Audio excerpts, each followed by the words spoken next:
Hi everyone.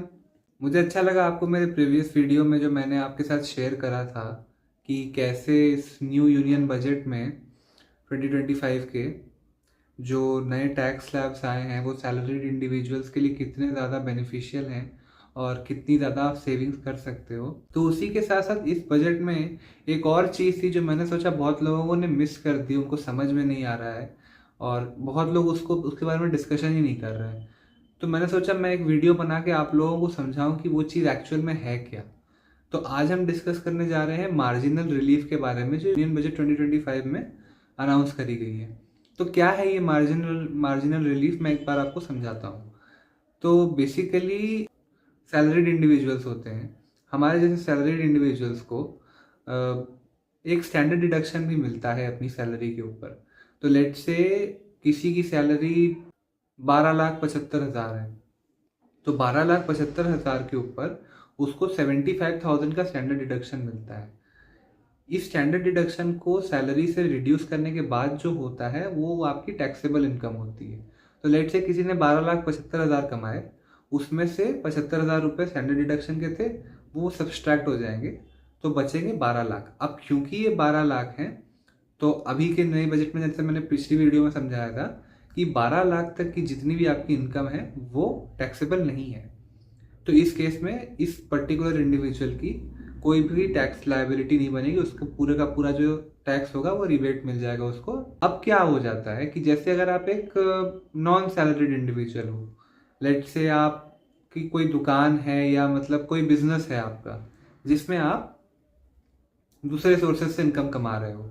अब उस case में क्या होगा, जब आप इनकम कमाओगे तो आपको उसके ऊपर कोई स्टैंडर्ड डिडक्शन नहीं मिलता है। तो लेट से किसी ने 12 लाख रुपए की ही इनकम कमाई, तो उसको तो कोई इशू नहीं है, वो अपना 12 लाख के अंडर आएगा तो उसको पूरा टैक्स उसका रिबेट हो जाएगा, उसको कोई भी टैक्स देने की जरूरत नहीं है। लेकिन लेट से किसी की इनकम है 12,10,000 रुपये या 12,30,000 रुपये। अब इस केस में क्या होगा, क्योंकि इसकी सैलरी 12 लाख के ऊपर जा चुकी है और इसको कोई भी स्टैंडर्ड डिडक्शन नहीं मिलने वाला है, तो अब टेक्निकली क्या हम सोचेंगे, इसको पूरे इनकम के ऊपर टैक्स देना पड़ेगा ना। बट ऐसा नहीं है। इसी चीज को काउंटर करने के लिए गवर्नमेंट ने मार्जिनल रिलीफ लेके आए हैं यूनियन बजट 2025 में इस साल। अब क्या है ये मार्जिनल रिलीफ, मैं आपको एक बार समझाता हूँ। तो मार्जिनल रिलीफ जो है बेसिकली अगर आपकी जो टोटल इनकम है एक साल की वो 12 लाख से थोड़ी सी ऊपर है और 12,75,000 से कम है, तो आपको वो पूरे जो 4 लाख से 8 लाख और 8 लाख से 12 लाख वो वाले टैक्स देने की कोई भी आवश्यकता नहीं है। आपको बेसिकली क्या करना होगा, आपका जो टैक्स लायबिलिटी बनेगी वो बनेगी आपकी मिनिमम ऑफ जितनी आपकी टैक्स लायबिलिटी बनती है कंपेयर्ड टू आपका जो टोटल इनकम है माइनस 12 लाख रुपए। थोड़ा सा मैं एक एग्जांपल के साथ समझाता हूँ।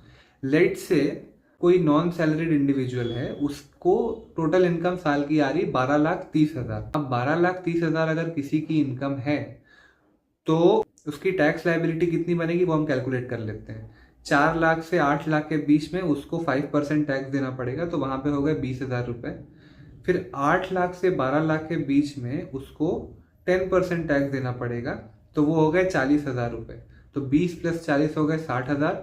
अब बचे कितने, 30,000। 30,000 पे इसको 15% टैक्स देना पड़ेगा क्योंकि ये 12 से 16 के बीच में पड़ता है। तो 30,000 पे जब ये 15% टैक्स देगा तो इसकी लायबिलिटी बन जाएगी आपकी 4,500 रुपए। तो टोटल कितनी लायबिलिटी आई, 64,500। अब इसका टैक्स 64,500 बन रहा है, लेकिन इसकी सैलरी अगर आप सोचो तो ये 12,75,000 से कम है, तो इसके साथ तो घाटा हो जाएगा ना। लेकिन क्योंकि इसमें रिलीफ का सिस्टम है, अब क्या फायदा होगा, इसको 64,500 नहीं देने पड़ेंगे, इसको 12,30,000 माइनस 12 लाख जो है यानी कि 30,000, सिर्फ उतना ही टैक्स देना पड़ेगा। तो इस केस में जो 34,500 थे वो इसकी मार्जिनल रिलीफ हो गई। इसी तरीके से लेट से कोई 12,60,000 कमा रहा है, तो उसका जो टैक्स बनेगा अगर आप कैलकुलेट करते हो तो उसका टैक्स बनेगा कुछ 20 + 40 60।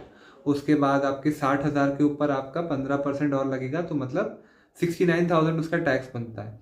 लेकिन क्योंकि मार्जिनल रिलीफ है तो उसमें से उसका जो नेट टैक्स निकलेगा वो होगा 12,60,000 minus 12 lakh, which is equal to 60,000। तो इस केस में भी उसके 69,000 की जगह 60,000 ही उसको देना पड़ रहा है, 9,000 की उसकी बचत हो रही है। अब ये जो मार्जिनल रिलीफ है ये कहाँ तक एप्लीकेबल है? जो मार्जिनल रिलीफ है ये आपकी एप्लीकेबल है तक आपकी टोटल इनकम 12,75,000 के पार नहीं चली जा रही है। जो मार्जिनल रिलीफ है, मैक्सिमम जो आपको मार्जिनल रिलीफ हो सकती है वो है आपकी 71,000 रुपए की। क्योंकि एक बार अगर आपकी जो टोटल इनकम है वो 12,72,000 के आसपास हो जाएगी, तो उसके बाद जो आपका टैक्स आउटपुट बनता है वो इतना बन जाएगा कि उसके बाद रिलीफ जो है वो आपके टैक्स आउटपुट से कम हो जाएगी। लेट से मैं एग्जांपल से समझाता हूँ। मान लीजिए आपकी 12,75,000 की इनकम है। अब इस केस में 12,75,000 पे आपका कितना टैक्स बनेगा? 12,75,000 पे आपका टैक्स बनेगा 60,000 प्लस 75,000 का 15%, तो वो हो गए आपके 7,500 और 3,750, तो 10,500, 10,500, 11,500 माइनस 11,250, तो आपके बन गए 71,250 रुपए। अब 71,250 आपका टैक्स बन रहा है और आपकी जो मार्जिनल रिलीफ है वो बनेगी आपकी कितनी? 75,000 रुपये। तो आप 75,000 रुपये तो टैक्स नहीं दोगे ना, आप तो मिनिमम दोगे। मिनिमम जैसे मैंने पहले बताया था, minimum of marginal relief versus आपका जो टैक्स बनता है। तो इस केस में क्या है, आपका टैक्स बन रहा है 71,550 रुपये और आपकी मार्जिनल रिलीफ आ रही 75,000। तो आपको 75,000 देने की जरूरत नहीं, आपको 71,500 रुपये ही देने पड़ेंगे। तो यही है आपका जो मतलब मैंने केसेस आपको समझा दिए कि क्या है मार्जिनल रिलीफ। आई होप आपको समझ में आ गया होगा। अगर आपको कोई भी डाउट हो रहा है इस टॉपिक में तो आप मुझे कमेंट सेक्शन में लिखकर बता सकते हो, मैं आपको डेफिनेटली हेल्प आउट करूंगा। और अगर आपको कोई भी और डाउट हो इस बजट को लेके, आपको कुछ समझ में नहीं आ रहा तो आप प्लीज़ मुझे कमेंट सेक्शन में बताओ, मैं डेफिनेटली आपकी हेल्प करूंगा। होप आपको ये वीडियो पसंद आई होगी गाइस। थैंक यू, मिलते हैं अगली वीडियो में। Bye bye.